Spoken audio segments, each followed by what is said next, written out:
ডলি এবং কুয়োর অভিশাপ। ডলির বয়স ১-৪। গ্রামের সবার আদরের মেয়ে সে। তার হাসি আর মিষ্টি ব্যবহার সবার মন জয় কর। কিন্তু ডলির একটা স্বভাব ছিল, সে খুবই কৌতূহলী।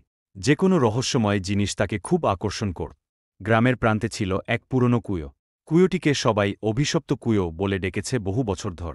লোককথা অনুযায়ী সেই কুয়োয় একসময় এক মেয়ে, রূপা, মারা গিয়েছিল।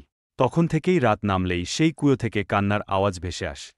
একদিন বিকেলে বন্ধুদের সঙ্গে খেলার সময় ডলি কুয়োর কাছে চলে গেল। কুয়োটা পুরনো আর জং ধরা, চারপাশে ঘাস গজিয়েছে।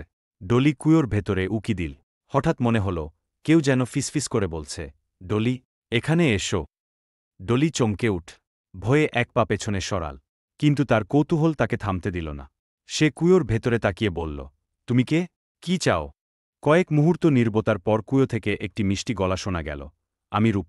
আমি কুয়োর মধ্যে আটকে আছি। তুমি কি আমাকে মুক্তি দেবে? ডলি ভয় পেলেও রূপার কণ্ঠে করুণ সুর শুনে তার মায়া হল। সে বলল, আমি কিভাবে তোমাকে মুক্তি দেব? রূপা বলল, প্রতিদিন এই কুয়োতে ফুল আর প্রদীপ দা। কিছুদিনের মধ্যে আমি মুক্ত হব। ডলি রাজি হয়ে গেল। ভয়ঙ্কর সত্যের উদ্ঘাটন।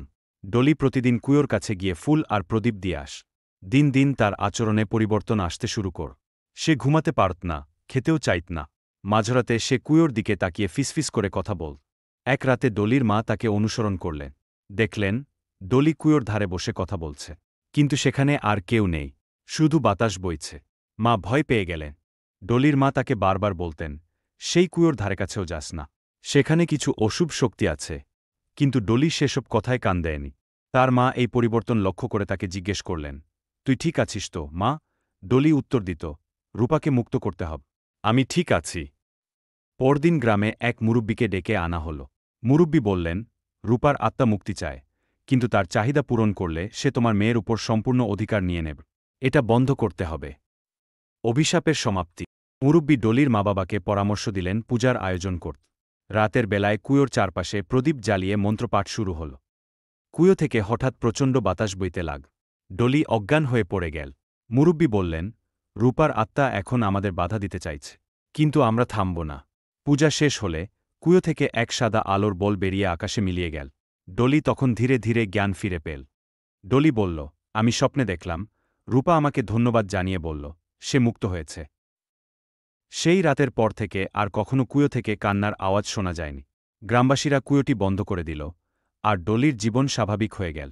গল্পের শিক্ষা। কৌতূহল মানুষকে নতুন অভিজ্ঞতা দেয়, কিন্তু এটি বিপদ ডেকে আনতে পারে। সতর্ক থাকা এবং বড়দের পরামর্শ মেনে চলা জরুরি। সবাই ভালো থাকুন, সুস্থ থাকুন। আপনাদের জন্য আমাদের চ্যানেলে রয়েছে দারুণ সব বাংলা ভূতের গল্প। যদি গল্পগুলো আপনাদের ভালো লাগে, তাহলে অবশ্যই চ্যানেলটি সাবস্ক্রাইব করতে ভুলবেন না। লাইক এবং শেয়ার করে আমাদের পাশে থাকুন, কারণ আপনাদের ভালোবাসাই আমাদের এগিয়ে চলার প্রেরণা।